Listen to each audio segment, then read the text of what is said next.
শালা এবার তো ছাড়। ভাইয়া আজকে 500 নিয়ে আসছি, জলদি 500 টাকার রক্ত খাও। এই নে ভাই, জলদি খেয়ে নে। 5,000, 6,000, 7,000, 8,000। এই দেখো, এটাই রক্তের মালিক। আরে মশা, তোর সাথে এটা কে? এও আজকে আমার সাথে রক্ত খাবে কেন? আরে মালিক, এর বোনের বিয়েতে বরপক্ষরা 1 লিটার রক্ত দাবি করছে।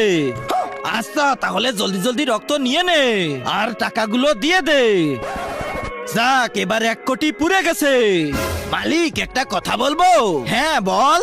কোনো মানুষেরা তো আমাদের তাদের আশেপাশে যেতেই দেয় না, আর আপনি এত ভালো মানুষ যে টাকার বদলে আমাদেরকে রক্ত খেতে দেন। আচ্ছা মশা ভাই, তাহলে আজকে তুমি একটা কথা শোনো। কিন্তু তার আগে তোমার কাছে কোনটা সব থেকে বেশি দামি, 1 বস্তা টাকা না মা বাবা? যদি মা বাবা হয় তাহলে ভিডিওটাতে লাইক করে চ্যানেলটা সাবস্ক্রাইব করে দিও, আর যদি লাইক সাবস্ক্রাইব না করো তাহলে আমি বুঝে নেবো তুমি তোমার মা বাবাকে